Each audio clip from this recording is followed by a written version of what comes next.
Hello everyone, today we are going to learn C++ basics. This video is for those who are planning to switch from Python to C++ or Java to C++ or JavaScript to C++. Today we are going to do for loop in C++ and there is no prerequisite for this. I am going to explain this from the point of view of a newbie so anyone can see this video. Okay, so let's just jump into the video. Before we learn about loops, let's first learn about how to take input in C++ and how to print the output in C++. I will also be explaining how you used to take input in Java and Python. So what you used to do in Java is that if you were using buffered reader, you used to write br.readline and then integer.parseInt to convert that br.readline string into an integer and then take an input in an integer. Okay, and if you used to use scanner, then you used to write scanner sc is equals to new scanner and then system.in, and then suppose if there is a variable a you want to initialize, int a is equals to sc dot next int. So there were two ways, one with buffered reader and one with scanner. And in Python you used to take input in this way, int n equals to int input. Okay, so and what this input used to do, it used to give you the input in string, and with the help of int used to convert that into an integer. But in C++ the taking of inputs is quite easier. So suppose if we have if we initialize a string s. Okay, so after initializing string s we can do cin s simply. So in this way we have taken our first input in string. Okay, and if there is a variable, suppose a, then we write cin a.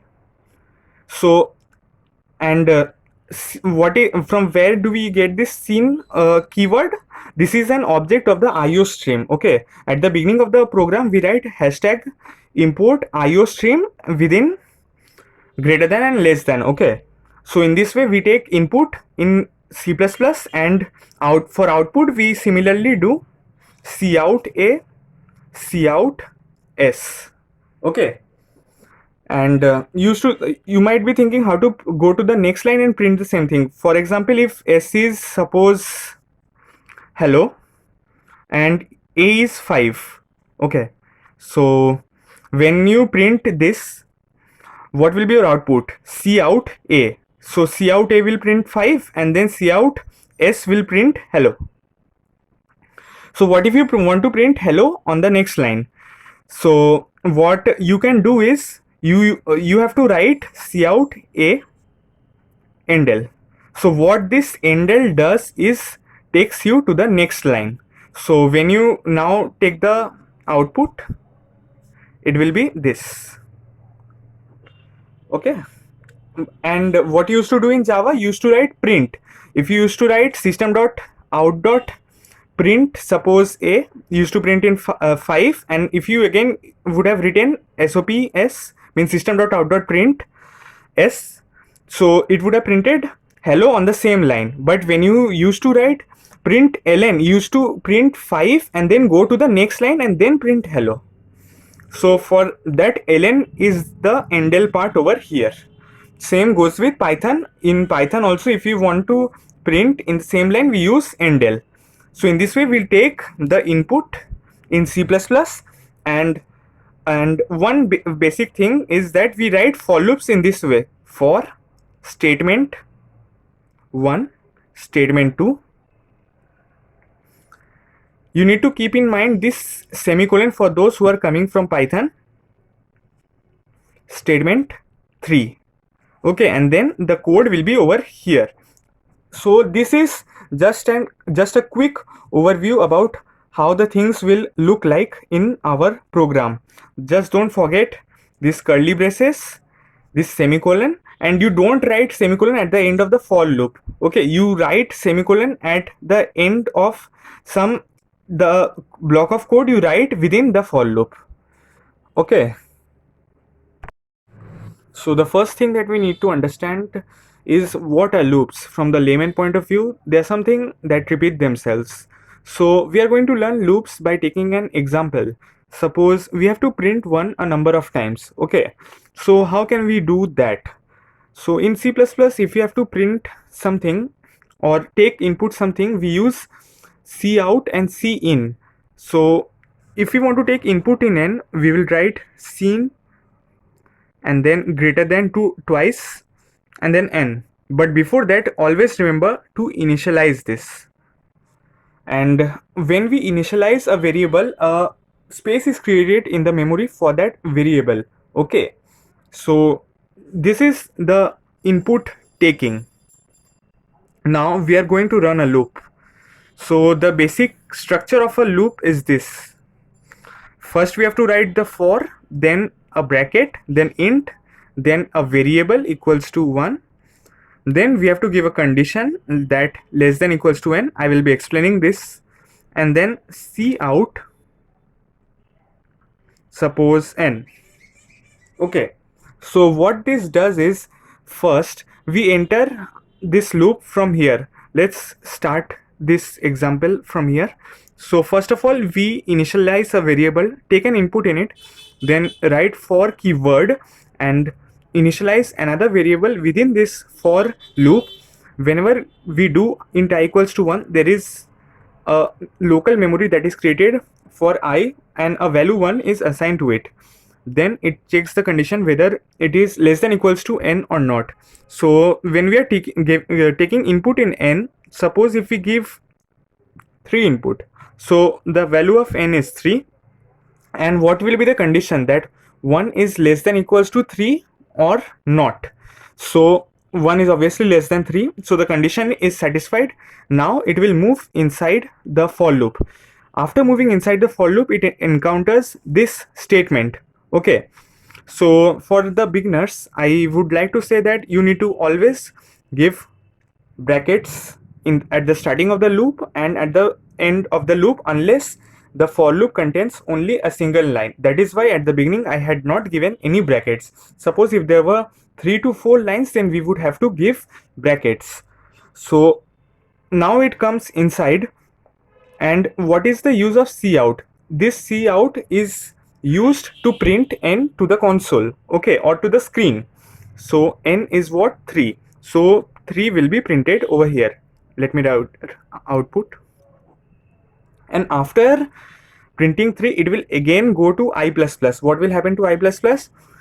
I will increase by 1. So when it increases by 1, its value becomes 2, and after 2, it again goes to check the condition if 2 is less than equals to 3 or not. Okay, so yes, 2 is less than 3, so it will again come and print 3. Now it will again go to I++ and it will increase I by 1, which is 3. Okay, and n is always remaining constant because we are not changing anything. So it looks at the condition 3 less than equals to 3, which is obviously true. So we print 3 again. Now when I is incremented, I turns 4. Okay, so when it turns 4, 4 is not less than equals to 3. Okay, these conditions were satisfied. So what it does is, it comes out of the loop whenever the condition is not satisfied. If there is no code written over here, the program ends, or if there is some code written over here, the program continues to execute. Okay, so now some questions that might be arising in your mind for the beginners is, what is this I++? So I is equals to I plus 1 or I plus plus or plus plus I. These are the same things. Okay, so if you are very new to programming, I equals to I plus 1 might seem very confusing to you because you have never done such things in mathematics. Okay, it might seem very weird to you that you will cancel I and write 0 equals to 1, which is obviously false. Okay, so what is the meaning of this I? Suppose if I was 1, okay, and we do I equals to I plus 1. So whenever you see what is on the left hand side we have I, so we cut this and begin our preparations to replace this old value of I with the new value of I. So what will be the new value of I plus 1, and what was I before? 1 plus 1, 2 will be our I. So in this way, whenever we are doing I++, it is doing the same thing over here, 1 2 3, and when it comes 4 it goes out of the loop. Okay, so the people who are coming from Python will have to keep will have to be extra careful with respect to the semicolon and the brackets, because in Python we generally do not give a semicolon or bracket. And for those who are coming from Python, you used to write for I in range, suppose 1 comma, right, for I in range n. So your loop used to execute from 1 to n minus 1. Here there is less than equals to sign, so you don't have to worry about n or n minus 1. You can give less than n if you want if you want the loop to iterate n minus 1 times, or less than equals to n if you want the loop to iterate n times. Okay, so other ways used to run the loop in Python was for I in range 2 comma 5 comma 1. So this used to iterate in this way: I was 2, then 3, then 4, and always less than 5. So here the same thing is happening.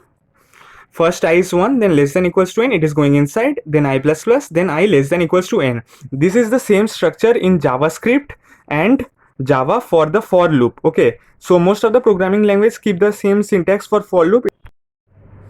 Now some very important points to be kept in mind is that you cannot name a variable with the name of a keyword. For example, we write string and then the name of a variable. We cannot name the variable as for over here. It will show an error because for is a keyword. Similarly, there are other loops like do while and while. So we cannot write string while over here or string iostream over here because they are keywords. Okay, and a last clarification is that I had told plus plus I and I plus plus increment the I by 1. Okay, but internally they work in some other way. For example, if I put int I equals to 1 and then cout I plus plus, and if I do cout plus plus I, what do you think will be the output? So I am telling you, whenever you initialize int I equals to 1, I will be given the value of 1. When you do cout I plus plus, when plus plus is after I, then I will be printed first. Means what was the value of I? 1, and then it will be incremented. Means now it is 2 when it goes to this line. Okay, so now in this line, when you have reached this line, it encounters cout plus plus I. Now the I is before, the plus plus is before I. So when the plus plus was after I, it was incremented after being printed. So here it will be incremented before being printed. Okay, this is the difference between plus plus being written after I and plus plus being written before I. So it is the value of I is what, 2, and when it reaches here it becomes 3, and so the output will be 3. Okay, so and I've also mentioned that to print on the next line we need to write end else. So since I have not written here, the actual output will be 1 3. Thanks for watching.